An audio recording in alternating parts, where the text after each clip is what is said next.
All right, and today's lecture, it's going to be something that's actually easier than last time. Last time, you guys sort of like have to go through vectors manipulation because we were talking about electric field. Okay, so what we are trying to do today, we're going to move on to another property of electricity, which is now it's just the potential. Okay, just the potential. So that's what we are trying to get to. And the good thing about the potential is a scalar quantity now.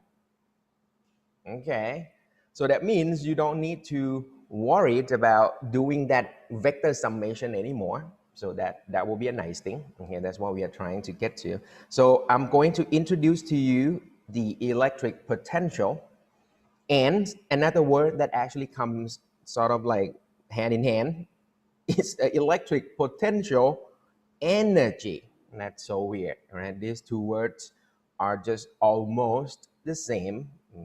Yeah, it's just missing the word energy. Okay, and eventually it would be nice if we eventually get to the relationship between the field and the potential. So we're going to make some connections from what we are doing last time and what we are about to do today.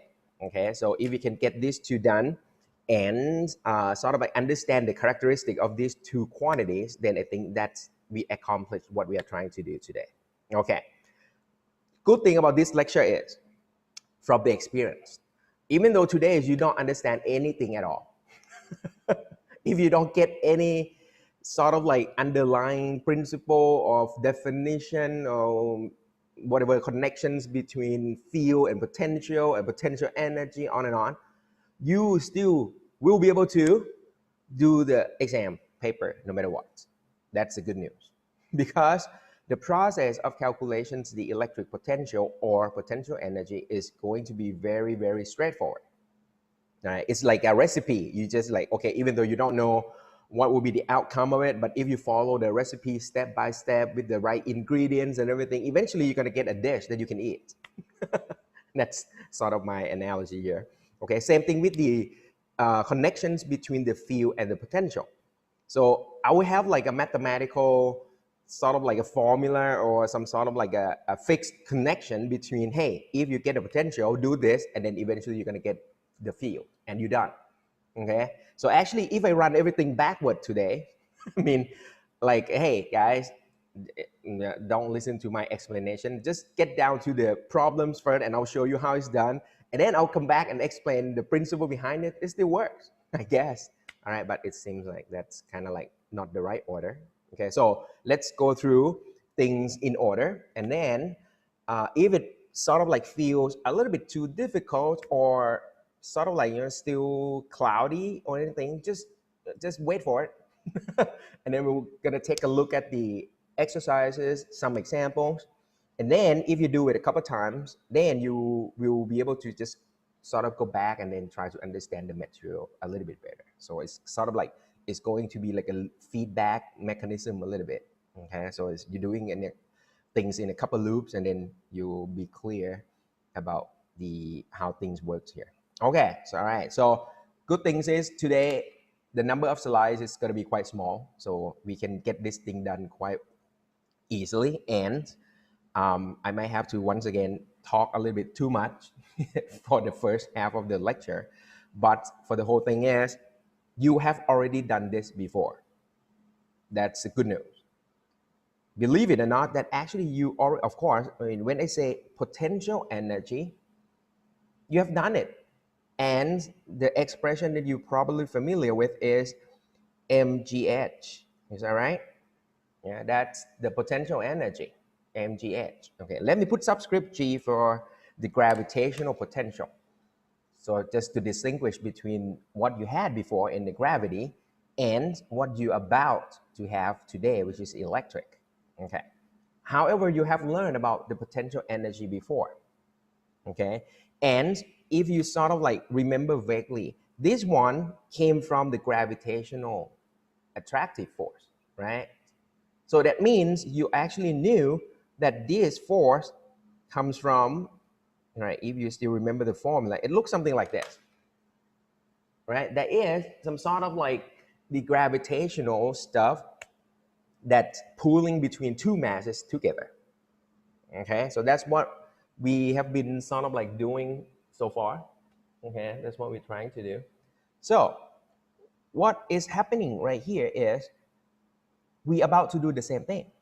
The reason it's going to be the same thing is because last time we already had K, Q, let me put like a capital Q and a small q for a pair of charges. See? So that's a nice thing about this, guys. The Coulomb's law has the same sort of like the form, mathematical form, looks just like in the gravitational attractive force between two masses. So that's very promising. Okay. Oh, okay, let me adjust what's on screen here a little bit. Sorry, I didn't see that.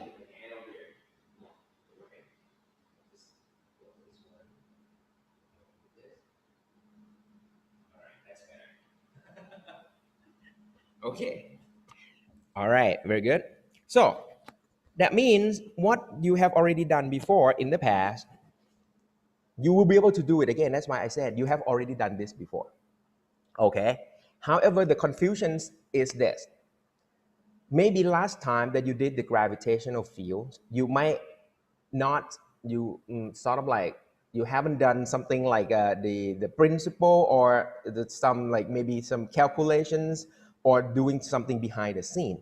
And then when you sort of like try to understand what's going on in electricity, it's sort of like this kind of thing just like sort of like spring out. It's just like, hey, let's talk about how this one derived and things like that. So I'm not trying to get to that too much. Okay. However, the thing is, you should be able to still talking about potential energy, just like before. No change, still the same thing.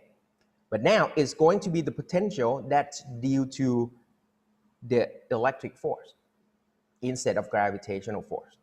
That's the only difference. So that means the definition of the energy stays the same. Okay, stays the same. What I'm saying is this. All right, let's sort of like talk to me, sort of like come along with me a little bit here. So look at the figure on the right. Okay, just look at this one, just for now. All right, don't worry about the equation on the left. Don't worry about the calculus sort of things on the left. Just think carefully here. If you understand this figure, I think it will clear up everything and we can just move on right away. All right. Maybe we can get this thing done in like 2 hours. Maybe not. All right. In the past, it's not. Okay. But anyway. Okay. So think about this. If you have the field pointing down, okay, think of it this way, pointing down, and you have a particle or have an object starting from point A on the top, okay, and move down to point B a little bit lower. When I say lower, mean it's lower in the direction of the field. Because right now you can think of this as like a height. The A is like at a higher altitude or at the higher level, and the B is at the lower level, and that is the field pointing down. So actually this scenario is exactly what you have with the gravitational field. You guys follow with me? Because the gravity always pointing downward. That's why you always say, hey, Zan, A is higher than B, because if you have a ball at point A and you let it go, it's going to drop down to a lower point, for example, point B. See? So actually the scenario that you see right here, I can just like, hey, well, hey guys, forget about gravitational field. Let's change that gravitational field to electric field. Because it's the same, I mean, not the same field, but it's the same kind of thinking, is field. Okay? So that means you can say this has a higher potential energy. You guys with me? Point A must have a higher potential energy than point B. So that means you can think of this because, of course, mass is not interacting with the gravitation. I mean, mass is interacting with the gravitational field. It's not interacting with the electric field. The quantity that actually interacting with the electric field is the charge. So actually what I should have on here is the charge of the particle. Okay, make sense? So it seems like the scenario look the same, except you just substitute substitute the G, the gravitational pull, with the E, electric field.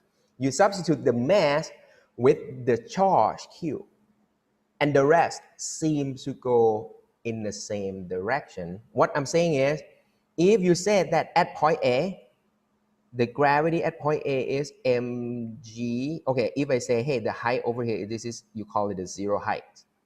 Let's think of it that way. Yeah, if you think of the bottom line is the height of zero, you probably sort of say, oh, John, at point A, it has already a gravitational potential of mgh, which is mgd. Yes? Yeah, just mgd. Yeah, okay. But then we said, hey, in electric, we don't do this. In electric, we're pretty much going to do the same thing, but we're going to say at point A, we'll have a electric potential energy equal to what? Now you can guess. It has to be the charge, because that's in the place of the mass. It will have the E that is in the position of the gravitational field G, and you still have to use the D anyway. Isn't that nice? Okay, so that means you can actually re-express the formula that you had before with the gravity for the electric using the sort of like equivalent quantities, mass equivalent to the charge, gravitational field G is equivalent to the E, electric field, and the distance is distance, doesn't matter. Okay, sort of get an idea here. Okay, now, right, the final touch of this one is this. Here we go. How do you get this number?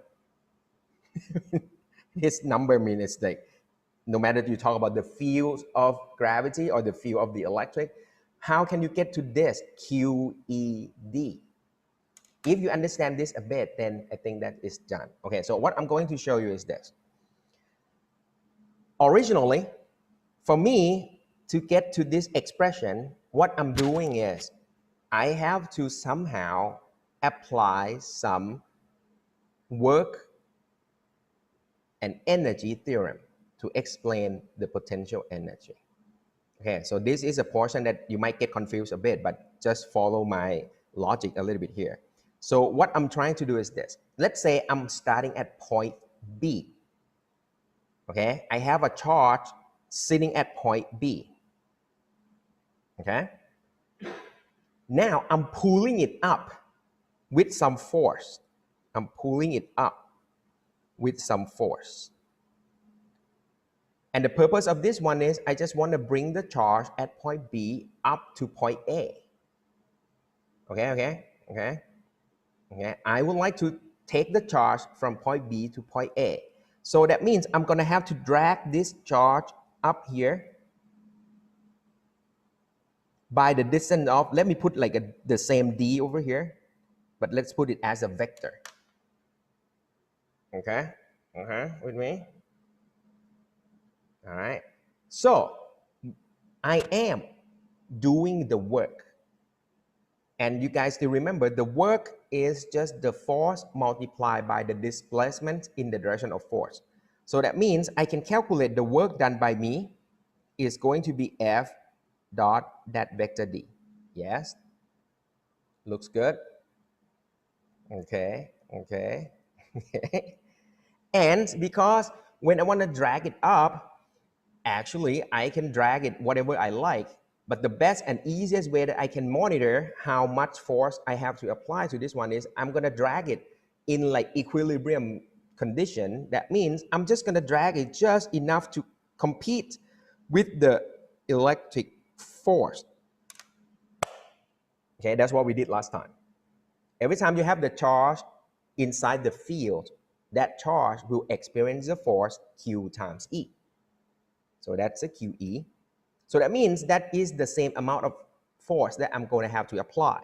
So that means F is going to be Q times E, magnitude, right? But it's pointing up. Okay, don't do this. Okay, I'm just going to take a note over here that the magnitude of the force F is going to be the same as the Q times E, but it's pointing up, pointing up. Okay. So what you have over here is, that means I can say, okay, what I'm doing over here is going to be the same as what I'm written in the slide. So it's going to be Q, right, times E times, okay, let me put here. E is pointing here. Here's the key. Here's the key, guys. E, if I want to re-express it as the E, I have to put the negative sign into it, right? Because E is actually pointing down, but my force is actually opposite to the E. So if I want to express this one, I have to add the negative sign in the front and write the vector E over here. Okay, maybe this is not so nice. Okay, let me draw it nicely here. So that will be equal to negative Q times E dot with the D. And that's, now we arrive at this expression right here. Almost done, almost done. So what is my point? My point is this. Every time that I apply the force against the field, that's when I am bringing the object to a higher potential. You guys with me?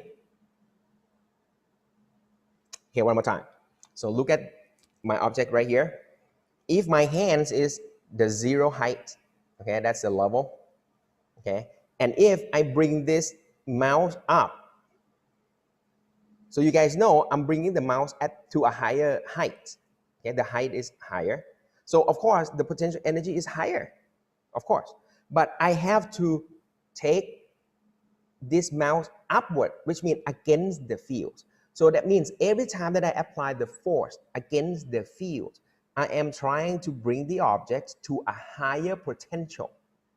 So that means that will lead you to the change of the potential in the positive direction. You guys with me? Okay? The force applying against the field result in a higher in potential. So the change in the potential is positive change when the force is acting opposite to the field. And that's it.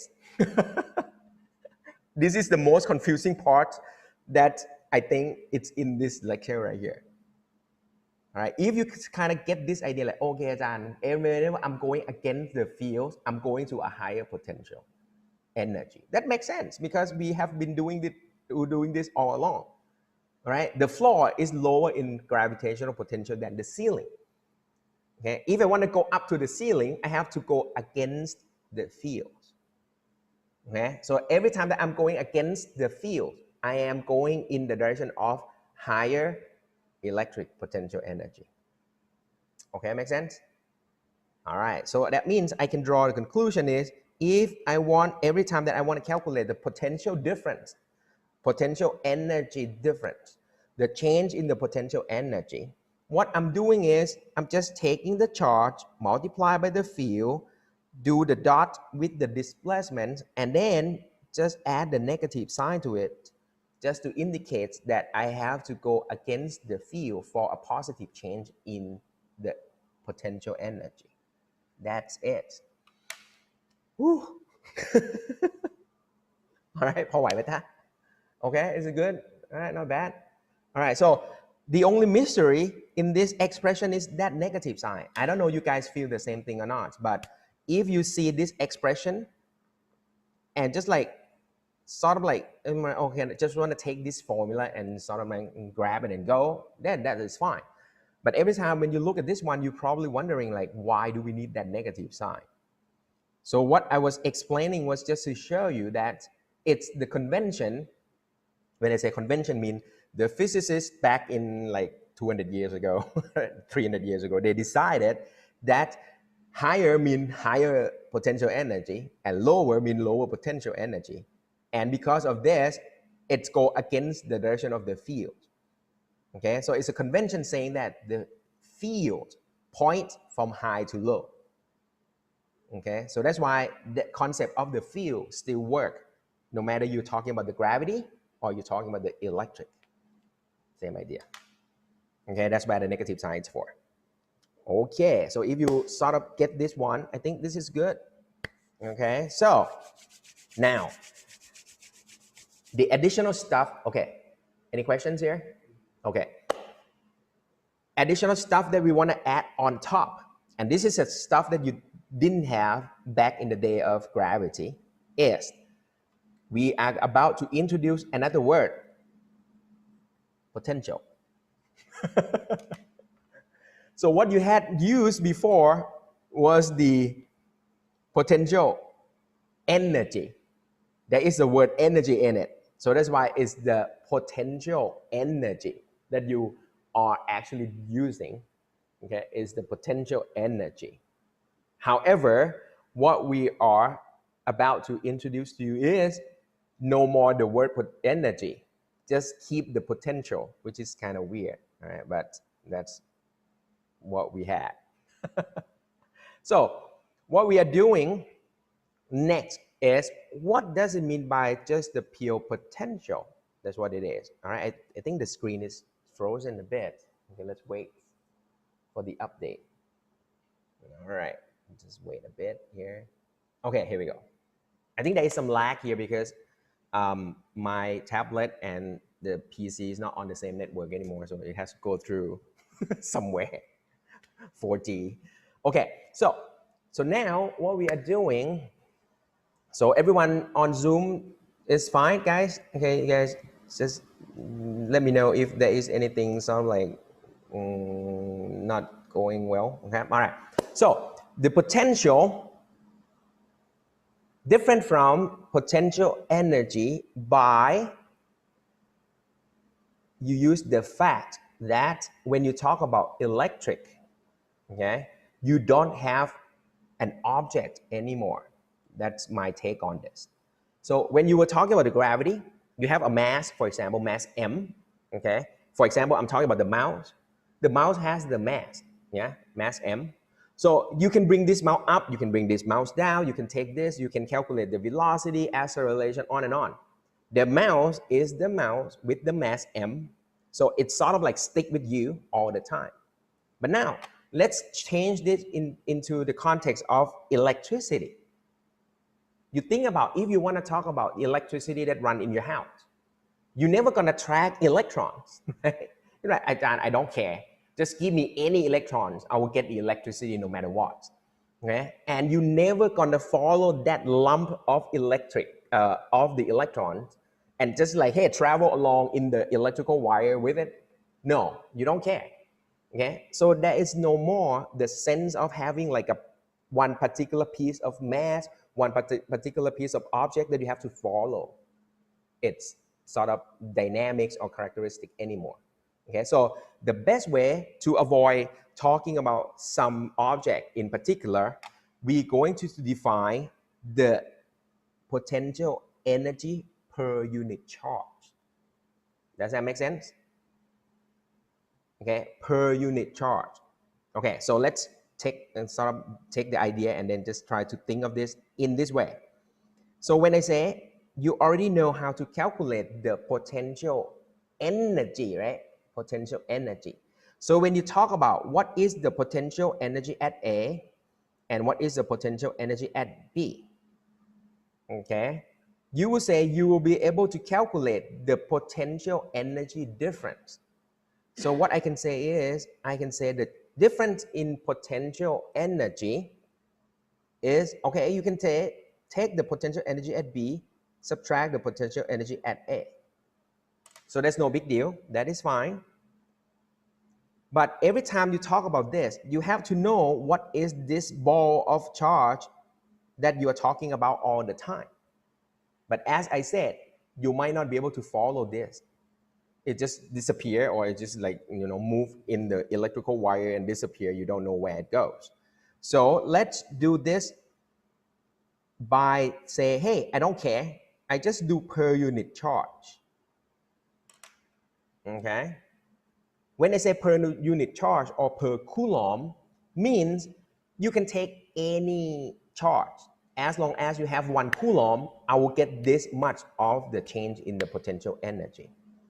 And every time you talk about change of the potential energy per coulomb, we're gonna rename it just potential. Okay? And that means all you need to do is just divide it by the amount of charge. And you're gonna name this potential. Okay, and whatever you have over here, because it's a change in the potential energy per unit charge, now it's going to tell you the potential difference, no more the word energy. Okay, with me? So you're gonna get another symbol. Let's use the V instead of the U. Okay, so the U is for energy, the V is for potential. And the unit of the V is, of course, energy is joule, charge is coulomb, so it's joule per coulomb. This one is named volt, and you guys familiar with this. You use it every day, right? Household potential difference in your electrical outlet is 220 volts. So what does it mean? It means if you take the charge for 1 coulomb and jump across that, you're gonna get energy of 220 joule. You guys with me? Right? Because the volt is energy per coulomb.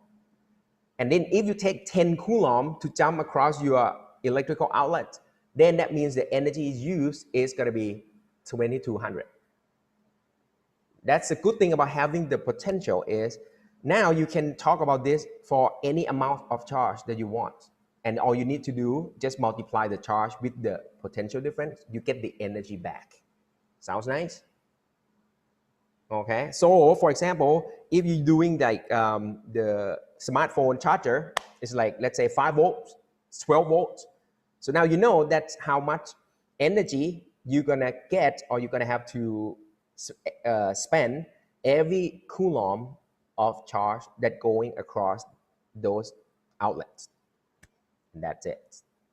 Okay, so I mean, for the conclusion of this one is we just define the potential to be the energy per unit charge to make it easy to use later when you want to deal with whatever amount of charge that you want to deal with. Okay, and you don't have to follow any particular group of charge and then just bring this one along, which is impossible to do. Okay, sounds good? All right, so in your head, to me, I would like to say potential and potential energy are the same thing. Is that all right? Okay, think of it as the same thing. But every time you want to target per unit charge, yeah, that's just potential. And you want to get back to energy, multiply the charge back into it. You get back the amount of energy for that Q, for that amount of charge. Okay, so no doubt, if you start from this expression right here, okay, the 2 stars right here. Okay, all right, it's a little bit slow here. All right, so if you want to start from this equation, all you need to do is just, you can think of it like, I just want to bring this Q to the left-hand side, okay, per unit charge. All right, or you can think of it, you want to set this Q to number 1, and then you good to go. So that's why we can say here, right there. Every time you would like to calculate the potential change or the potential difference between 2 points, so all you need to do is just doing the E dot displacement. Don't forget the negative sign. Now we know the origin of this negative sign. And then you're starting from where you want to end up at what point. And that's it, you're done. Okay, sounds good? All right. When I say sounds good, you guys probably do not agree. Okay, but don't worry. In this, I think in this course, we are trying to avoid calculus. We don't want to dig too deep into calculus. And I think we just have enough for you to see what it is. However, in terms of calculations, I am going to stick with the things that do not need a lot of calculus. So even though they might have some, but those some will be some of the exercises that you have already done before, either here together in class or in the homework or maybe in extra exercises I'm going to prepare for you guys. Okay, so don't worry about have to take on complicated, crazy integrations. No, all right, we are not trying to do that. All right, so here is the final picture before we trying some exercises here. Okay, so this is trying to give you the idea of what we are doing Okay, the left is the electric field. The right is the gravitational field. Everything works exactly the same way, except for the electric field, we have a special term or special quantity that we just recently defined. Is the V. So V is just the energy per unit charge. That is the one. Okay, cool. All right. So if I am starting from the concepts of the delta U, the potential energy difference is going to be negative QED. You guys with me now? You guys with me? Going from A to B. Okay, just test your understanding here. I would like to go from A to B. So to wrap up the things that I have been doing this morning, I start from point A, that's my initial point. I would like to end my journey at point F. Okay. How much potential energy changes? The answer is, you guys say, Ajahn, is exactly the same as mgh. You see the difference, do you see the similarity now? Okay, and where the negative sign comes from? It comes from, you know that going from initial point to the final point A to B, you are going lower in potential energy. Okay, because you are moving along the field. So when you're moving along the field, you just have to add a negative sign in there. So logically, you are going to a lower potential. So that's why the potential change going from A to B is a negative change. You lower yourself down. If you talk about the right side, the height, you are at the lower height. If you talk about the left side, you are going along the electric field. So your potential energy is down. Okay? But the extra things that we add on top is, I can also talk about the V. And the V is, I just divide through the upper equation with the Q. So it's just negative ED. Done. Okay, sounds good? All right. Everyone at home, is that all right? Okay. So this is kind of things that give you the idea of how can you calculate the potential difference in a uniform electric field. So every time you have a uniform electric field, and if you somehow sort of get confused, always jump back to gravitational field, because the scenario are exactly equivalent. Okay, and then you seem to be able to, I think, make the comparison, make the comparison, and then try to do some, go back to the formula that you used to and convert it to something that's electric, and everything will be sort of like exactly matched. Okay, except there is a new term coined in, is just the potential. All you need to do is just get rid of the Q. Okay. Right. If you do it per unit charge, or you can take the Q to be 1 coulomb, then you get the potential, not the potential energy.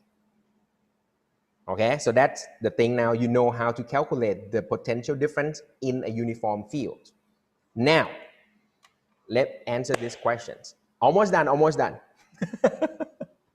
Okay, I know this is kind of like crazy. So I'm gonna test you now, and let's see if you understand this or not. The tricky thing about the electric field is it doesn't have to point downward. It can point anywhere you like, right? Because it depends on the charge that's generating the field. So if you look at this figure, okay, just focus on this field. Now let's take field that is pointing to your right. And I'm asking you, hey guys, find me the potential difference between point A and B มาทุกคนตอบอย่าเพิ่งดูเฉลย Okay, everyone look at this and give me the answer of, hey, I want, okay, make sure you have to focus on the sign too. So I want VB minus VA equal to what? Ma, let's test. So if you can answer this one, then it means you sort of get an idea on what this potential thing is about. What do you think? Okay, and of course, we can do in parallel. I can ask you also, what is the VC compared to V at A? All right, let's do 2. What is the potential difference between point B and point A? And what is the potential difference between point C and point A? And the geometry of this one is already given in the figure. What do you think? Maybe the easier one to answer is the bottom one, VC minus VA. Everyone can answer this, I guess. Because, see, you starting from point A, let me call this initial point. You end up at point C, that's final point. You moving along the field, okay? And you know the distance that you have moved is the D. And because every time you move along the field, it means the potential is lower, yeah? Lower. So you guarantee you're gonna get a negative sign, that's for sure. Okay. However, we know for the uniform field, the potential is just the field times the displacement in the direction of the field. You're done. If you sort of like turn your head 90 degrees, this is exactly the condition that we deal with last slide. You're going from a higher location to a lower location, so your potential is lower. Yeah, make sense? But now then, what about VB minus VA, guys? Very good. Whatever you're thinking is correct. It's going to be the same. With me? Can you tell why? The reason is because we only care about the displacement in the direction of the field. Because it's the dot product, right? It's the E dot with the S, with a negative sign, of course. So when you do the dot product, eventually you're going to do E, S, and then cosine theta. But the ES cosine theta, the S cosine theta is actually the D. So you get back the minus ED. But then you don't have to think that much, because if you once again turn your head 90 degrees, this line that I'm going to draw right here,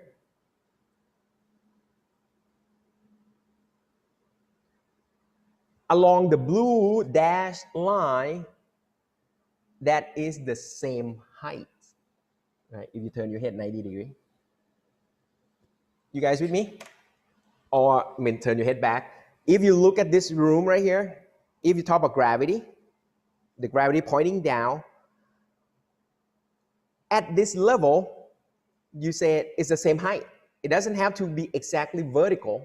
You can go anywhere you like on this floor. That's the same potential energy, mgh, same edge, same height. And then you can move up to the ceiling. As long as you stay on that level, you are at the same potential energy as well. So that means what I'm saying is, if I draw another blue dashed line over here, see, each blue dashed line, they are at the same potential. Very good, very good. See, once again, the analogy with the gravitational fields really help. Okay, so you always say, hey, the floor, as long as you stay on the floor, you are at the same potential energy. You can run wherever you like. You haven't changed your potential energy a bit. Same thing over here. So that means as long as you stay at the same level relative to the field. When I say relative to the field, in this case, it means you have to go perpendicular to the field, right? Don't forget to turn your head 90 degrees. That will help. Okay? And that's where you are standing on the same potential. So actually, wherever you are, I don't care. All these points are on the same potential. So you can go from A to C, A to B, or A to any point. The potential difference stays negative ED. Sounds good? I know this is the hardest portion of the course, it seems to me, like from last week and this week and next week. So this is like a 3 weeks of headache. It's like crazy stuff. All right, but anyway, I already promised you, no matter you understand this or not, you will be able to do the problems. All right, so let's move on. All right. Here. All right. Don't worry. All right. I'm not going to take you through this crazy calculus over here. Don't worry about it. Okay. So there is another kind of question you have to figure out the potential. Because what you did before was the potential from a field. Yeah, because hey, Adan, I know the field. I want to figure out the potential. But of course, if you go back to last week, well, Adan, I might not have the fields yet, but I have the charge. So is that like I have to go through the field first to calculate the charge, to calculate the potential? No, you don't need to do it, because if you have a charge, okay, and you are at some distance from the charge, it turns out I can save you time by already perform this crazy calculation that we just introduced today for you guys. Like, okay, we're gonna try to do some potential calculation around some charge. And it turns out, after a little bit of this is what you get. And that's it. This is the one that you want to grab today. It turns out the potential at the distance r away from the charge q will have the value of kq over r. And happy. That's it. So that means you can throw away whatever you have been listening for 40 minutes and you can start right now. You still be okay. All right. So, no, just kidding. All right. Just try to understand physics a bit. All right. So what you have over here is, it says, so you can think in the same logic as what you had before now. Before you say, hey, John, there is a charge Q. If I am at the distance r away from it, what is the electric field, right? You say, hey, that is the electric field. That's what you had before. And you say, hey, I know how to calculate this. It's a k q over r squared, and point in the direction it depends on the type of charge. If it's positive, it's pointing away. If it's negative, it points towards. That's it. So it's the same line of thinking. So you say, if I'm standing at point, same point, but instead of calculating the electric field at a point, I can calculate the potential at that point. And I can say the potential at that point is just kq over r. Think of it that way. And you're done. When I say you're done, this is not as a vector quantity anymore. Isn't that cool? This quantity is now scalar. So you don't have to worry about the direction anymore. But of course, you still have to worry about the positive and negative sign, because you can have negative potential that is fine. Like you dig a hole down below your zero height, then you get a negative mgh. That's possible. So you just take this calculation, kq over r, and plug it into your calculation, and then you can calculate potential from distribution of charge right away. And you're almost done. Okay? But to get to this, you have to understand what this formula is. That's what we have been doing in the past 40 minutes. Okay, but to get to understand to this one, then I had to show you how to calculate the potential difference from a field first. All right, but then once you arrive at this, we can just give it a shot. Okay, all right, we're gonna give it a try. So one thing that you have to notice once again is this. From the formula, so that means as long as you are at the distance r, as long as you are at a particular distance r, then that means you are at the same potential again. Okay, you think of this way. If I am at this here, distance r, so this means as long as I am stay on a sphere of radius r, so that means I am, let's say, around a charge q at the center, but as long as I keep the distance fixed, I am on the same potential surface. Isn't that nice? So this scenario is, once again, you can compare to the gravitational field. So this one is just like when you sort of fly out into the space and then you can see the earth like a small blue ball. You know that if I am at the distance r away from the earth, you will feel the potential this much. But you can stay at the same distance, no matter which direction, you still feel the same potential from the earth. It's the same idea. So this is like when you fly out far away from the earth, you will have the scenario that you have that you are seeing right now on screen. Okay, you get the idea? So I mean, if you are on the surface of the earth, to you, the gravity seems uniform, pointing downward. Yeah, but once you fly away outside the earth, so far away, you can see, oh, now the earth is not, actually it's not flat, right? It's a spherical ball. So the potential should have a spherical shape as well. So you feel, oh, okay, so actually it's a sphere. Okay, so same here. So that means now at a fixed radius of a sphere, once you are on that surface of the sphere, you are still on the same potential. So that's why this formula depends on the R. That's it. Okay, so it has spherical symmetry into it. You can be at any point on this sphere. You're still on the same potential. Actually, this one, let me coin in a name, is the equipotential surface. So you are on a surface that's sharing the same value of the potential. Okay, very nice. Which is just like we are on the earth, right? As long as you assume the earth is round and sphere, and you walk along the surface of the earth, you are on the same height. You can name it zero height, but that means you are on the same potential surface. All right. Okay, I don't want to talk about the conservative force or anything. Don't worry about these terms. All right, but just, I mean, for those of you that have heard of this one, just so you know that the electric force is also conservative force, just like gravitational force. Okay, but for those of you that don't want to deal with this, there's no effect on what's coming. All right, here we go. So down to the things that we're going to try to sort of put you through, some exercises. So you get the concept now. The good thing about the potential having the scalar property built in. So if you have a bunch of charges, all you need to do is just sum those together. So if you have more, you just do the summation. Okay. And this notation over here in the front, don't worry about it now.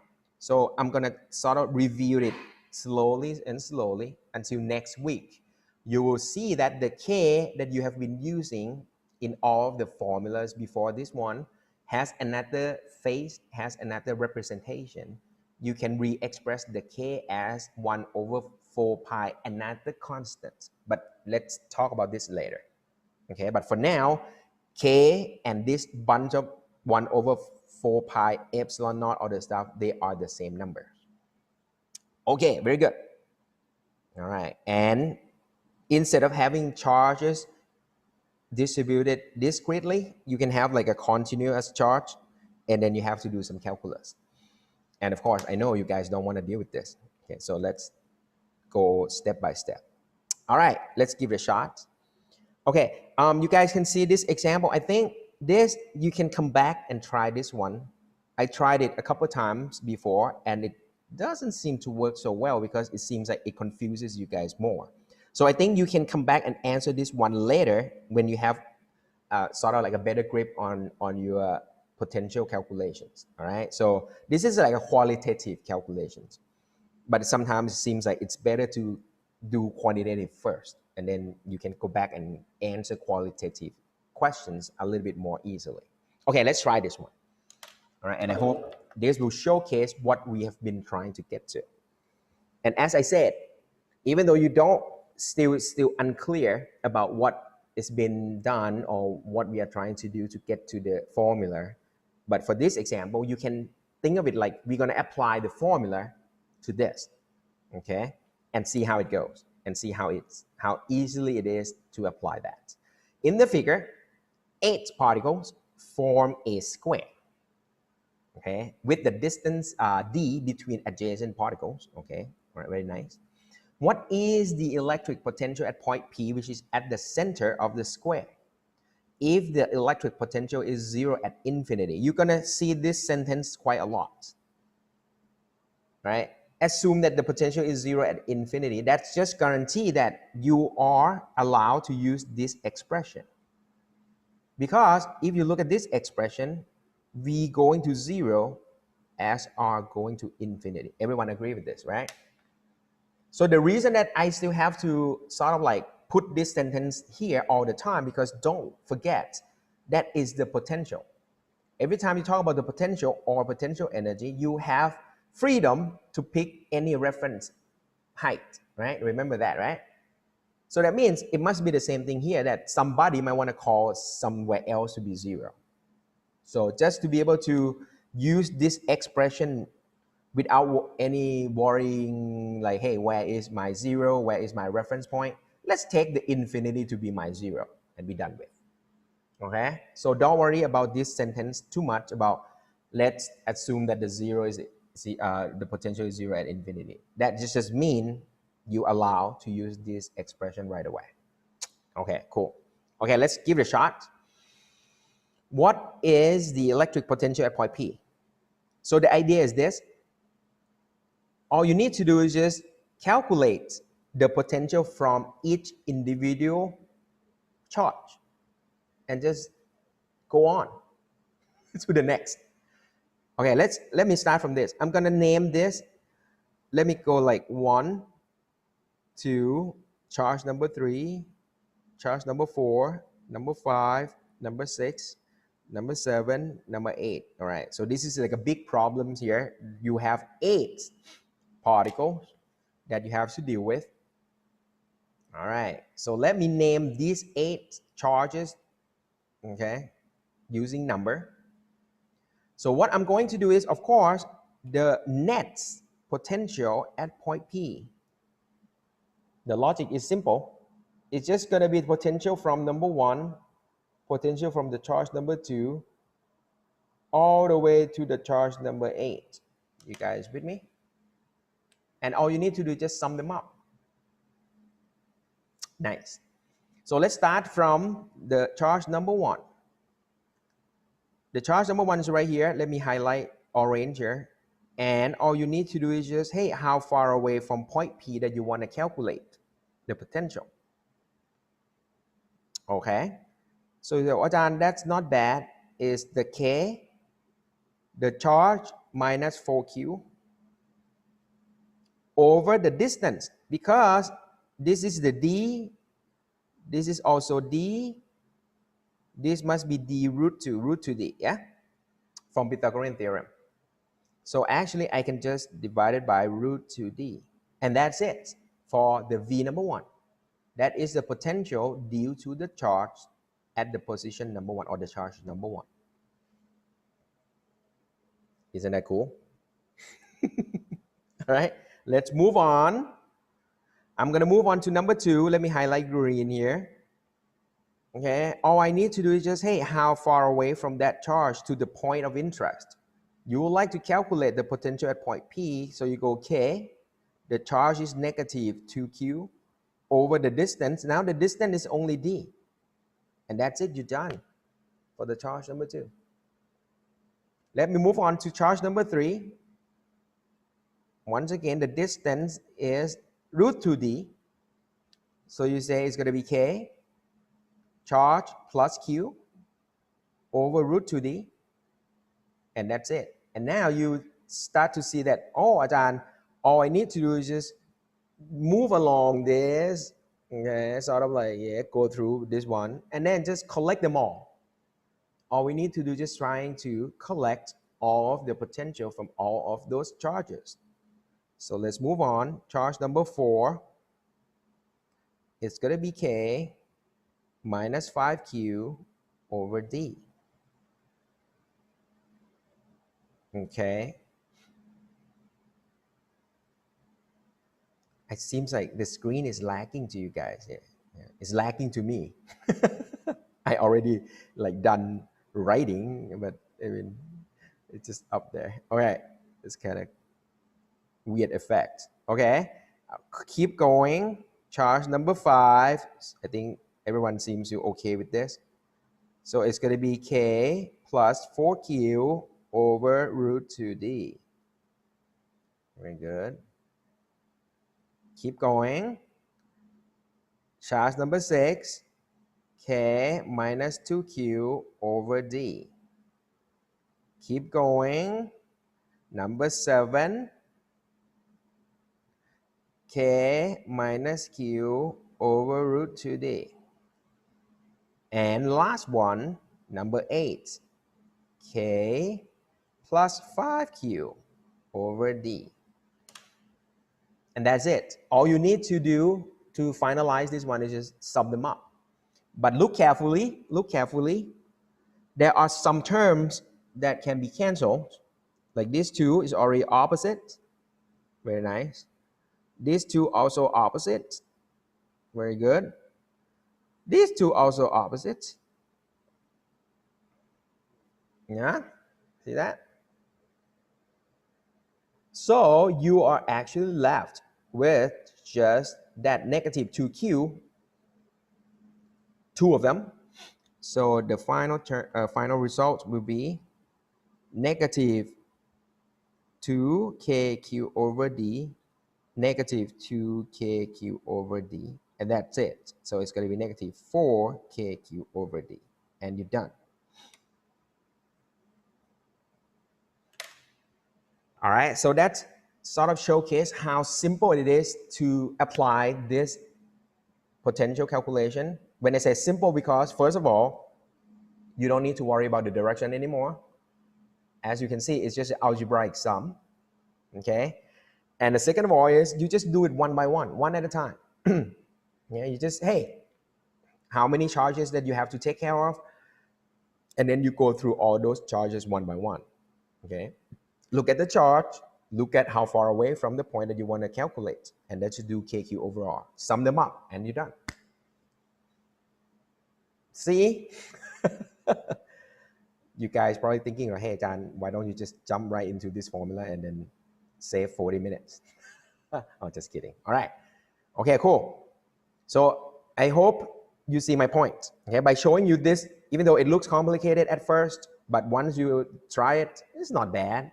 Try again, guys. So everyone do this problem.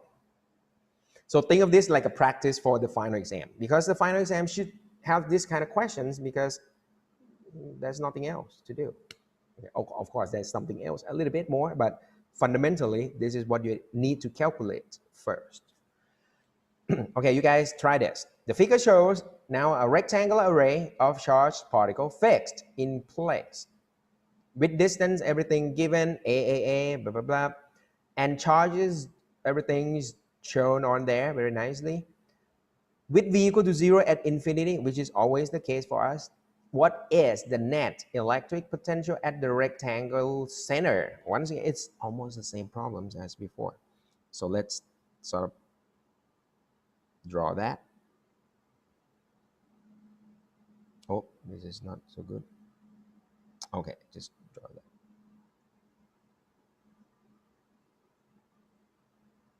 There you go. Let me call this center point P just like before. Okay, you guys try it. And now you start to see the pattern a little bit.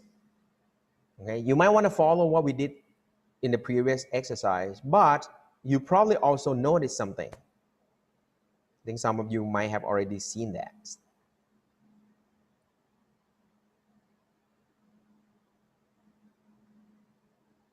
You see something here? All right. So first, okay, let me lay out the whole thing. Is the V is summation of K, Q over R. I'm gonna use I for the running numbers, just the indexing. Now for this problem, you have six charges. But what I can try to show you is this. I can sort of like classify the charges to be two types. The one at the corner, let me highlight orange here. And the one on the side, you only have two of them. Okay. Why do I want to categorize this into two classes? Do you notice now? Yeah. Because on the side, they share the same distance from the charge to the point P, right?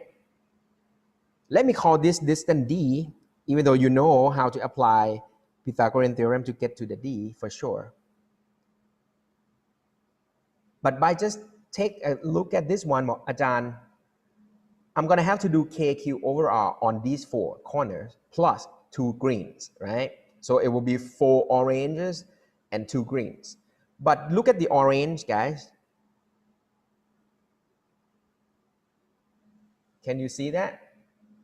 The sum of the charges equal to zero, right? They are at the same distance, but the total charge is zero. So you know, once you sum these four terms, you're gonna get zero. They're gonna perfectly cancel themselves. With me? Yeah. So that means, actually, what Ajahn, there's only two left to sum.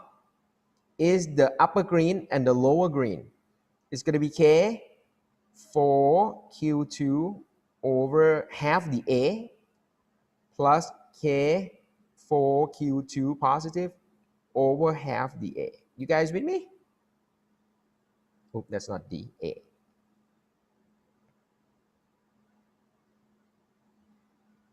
And that's it. That makes these problems quite sort of like, yeah, nice. Okay, I can flip the numbers up. I get 16 KQ2 over A. And then I can substitute the value later. I mean, to finalize the whole thing and be done with. อันนี้เจ๋งไหมโอเคไหม It seemed easier than last week, yeah? Looks like. Yeah. Very good.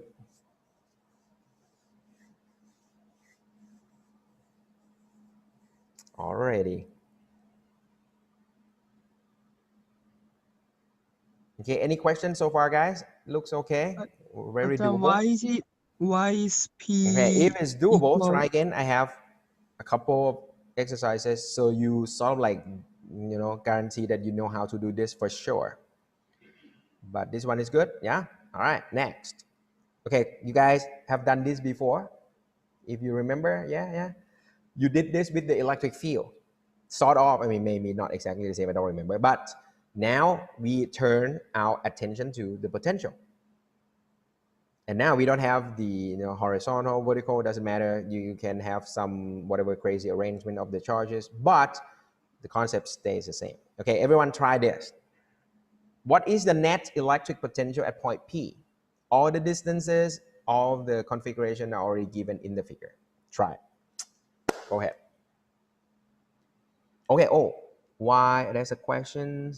Why P is A over 2? Okay, P is, okay, because they say that distance over here, this is A. So the distance that you are looking at from this charge on the side is going to be half of that. Okay. All right. Okay. So that's why I just take the distance R to be just half the A.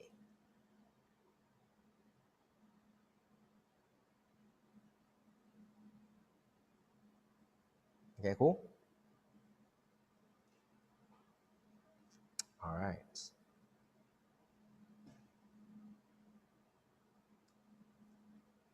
Okay, everyone try this.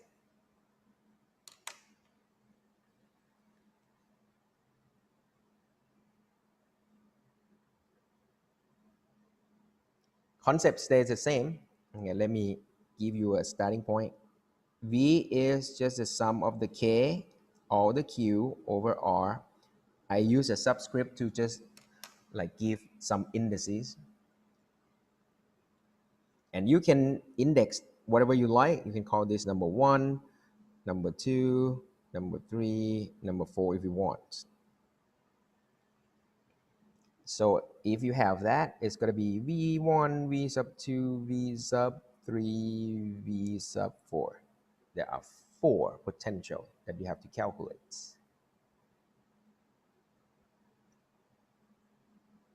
Nice. Now you see where things about to go. Yeah, you just look at, hey, charge number 1. How far away from the charge number 1 to point P? D. So it's a K, charge positive Q over D. That's it. That's V sub 1, done. What about the next one, number 2? Okay, K, what is a charge? Negative Q. How far away from it? 2D.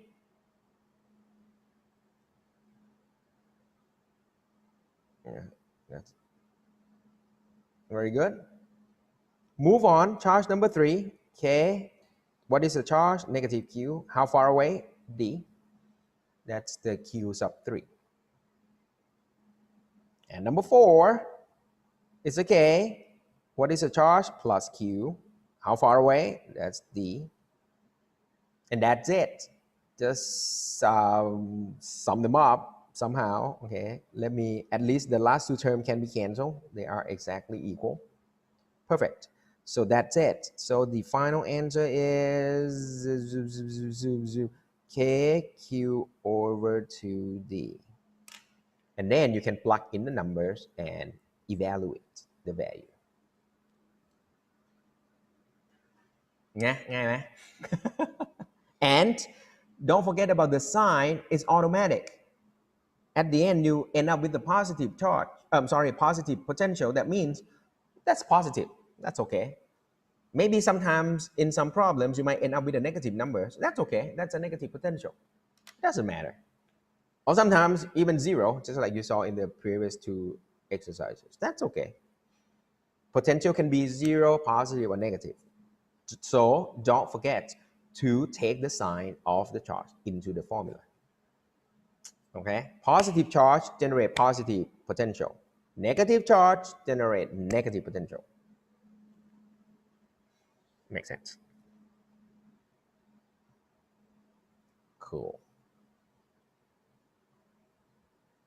พอได้ไหมจ๊ะ? Okay, so if this is good, all right, I'm gonna give you some heart attack here. Let's do 2 more and then we take a break. And I think this is a good break because this is huge. All right, if you can get this thing done, I think that's the main business of today's lecture already. And the rest will be just like icing on the cake. All right. This is a challenging one, but of course, I am guaranteeing that it's not going to be too difficult for you guys to do. Okay, it looks bad because it looks like, well, Ajahn is continuous charge distribution. Do we need calculus now? Maybe, just maybe. All right, but think about it first. You have a charge, okay, distributed in the form of a ring, and there is a charge uniformly distributed across. They want to figure out the expression for the electric potential at point P, which is on the perpendicular central axis of a uniform of the plane of the ring itself. Come on, guys. And they already told you that the total charge on the ring is given to be capital Q. The radius of the ring is A. They want to figure out the potential at point P.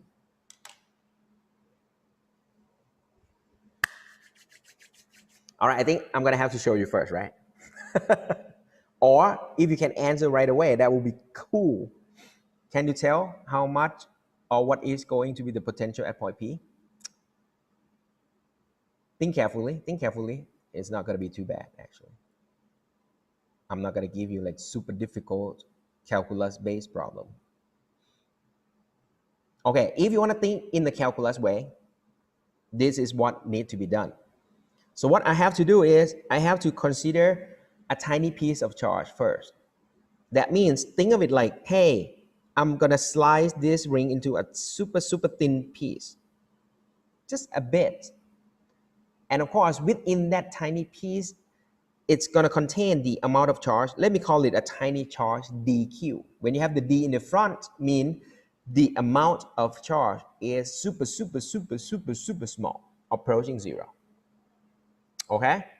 And if you say, hey, again, let's talk about what is the potential due to this dq charge. How can you calculate that? If I'm asking you about, hey guys, what is the potential due to this charge? You probably say, well, John, that's easy. It's going to be K times the charge, which is dq, you guys with me? Divided by the distance from the charge to point P, which is given already. I mean, given means you already know the geometry. You guys with me, guys? Yeah? And that's it done. When I say done, what does it mean? This is just the potential from that fractional charge dq. And because that dq is going to be super, super, super, super, super small, this is going to be super, super, super, super, super small potential as well. Let me call it dv for now. And what you need to do next is I'm going to have to do the next slice. I'm going to slide this, slide that, slice into a tiny piece, tiny piece, tiny piece. So each individual of this one will have dq, dq, dq, dq. Yeah, you guys with me, yeah? So I'm just going to sort of like consider each slice, each slice, each slice. And within those slices, you will have the dq in those. However, if you want them all, you have to do the whole ring.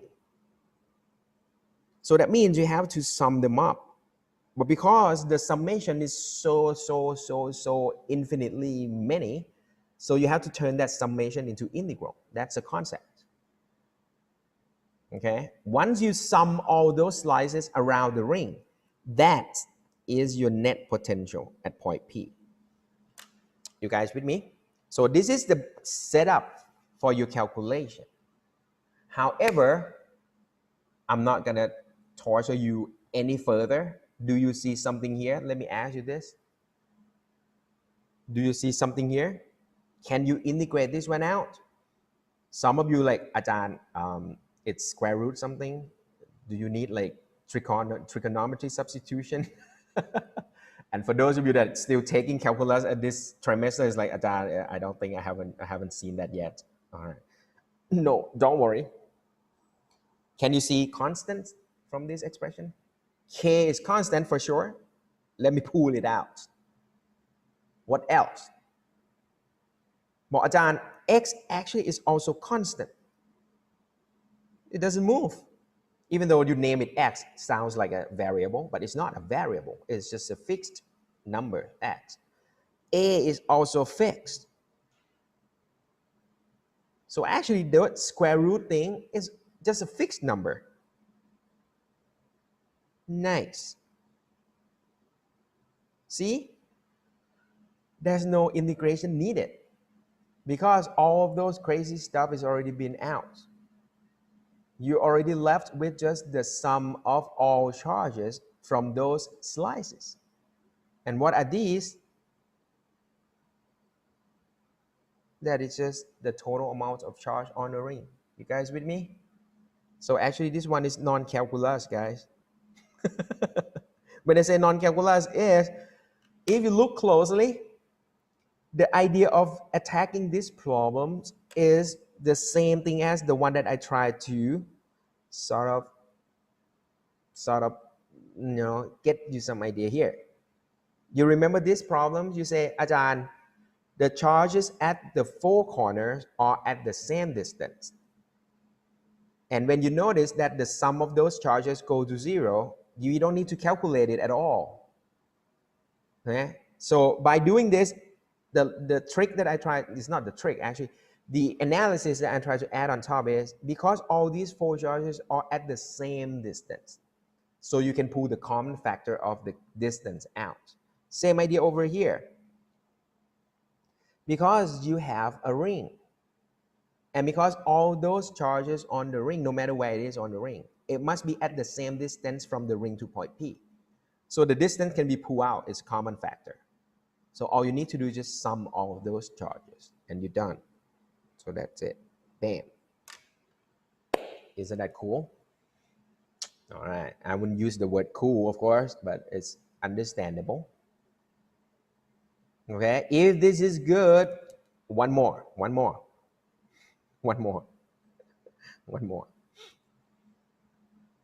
Okay. If you get this one, then I'm happy.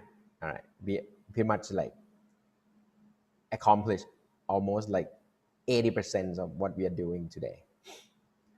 Now, try this one. If you can answer this one, then that's it. Okay, so let's read through the problem together. In the figure, you have a plastic rod having a uniformly distributed charge Q. Okay, so you are given the total amount of charge on this rod. Has been bent into a circular arc. Given the radius R, given the central angle theta, which is fine. Okay, you can use fine here. Sorry, okay, that will be fine. Okay, that angle phi, that's 120. Given the potential is 0 at infinity as usual, what is the electric potential at point P, which is the center of the rod? Can you answer now? Right away?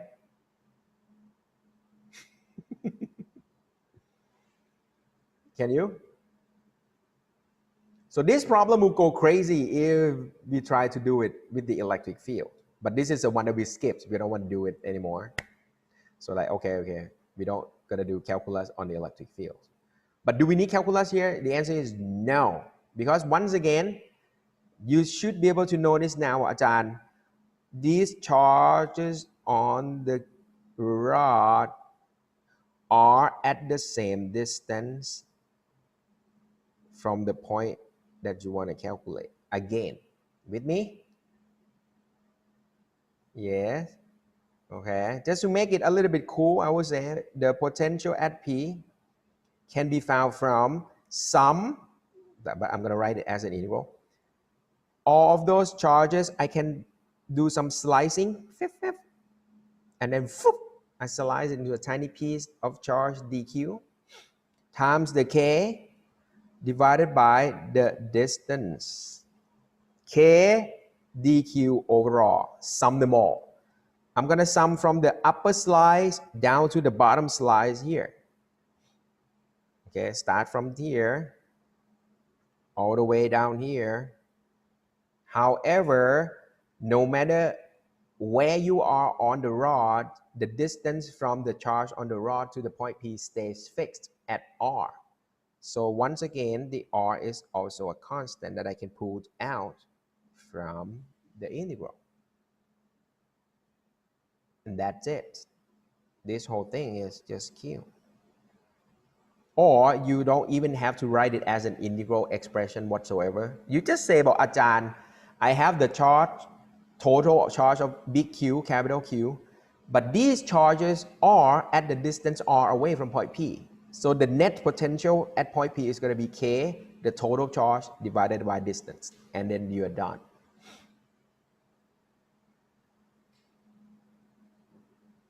Okay, isn't that cool? Very nice. Yes, don't forget the pico. Yeah, the pico right here is 10 to the negative 12. It's a tiny, tiny amount of charge. Very good. And don't forget to change the unit too. The 4 centimeter is going to be 0.04 meter. So turn everything into SI system. So, okay, so to evaluate, this one is going to be K times Q 25 times 10 to the negative 12 coulomb over R 0.04 meter. That's it. All right. And whatever you're getting from here, you're going to get in the unit of volts. There you go. All right. Very good. I think the screen is frozen. What's going on? This doesn't update. Ah, okay, it's just popped there. Oh, there is a problem with the 4G connection here. Okay. Okay, guys, not bad. Okay, so if you're okay with this, then I will leave you with one more exercise to you to do, but it's the same form, but it's just take it one step further. One step means just add some complexity into it, but it's a tiny complexity. It's just the next one. So don't forget to try this. It's nice. Okay. So it just add on top of what we just did here in this example. Okay. Because you know how to calculate the potential from an arc. So when I have multiple arcs, how bad could it be? Right? Okay, very good. Actually, well, I'll just keep it as a DIY, okay, because I want you guys to try it. But I think some of you have already known how to answer this one. It's like, oh, Ajahn, I can get that. By looking at it, I know the answer right away. And if that is the case, then that means you already maybe know how to do the final exam questions already. Okay, guys, so I think this is a good point to stop.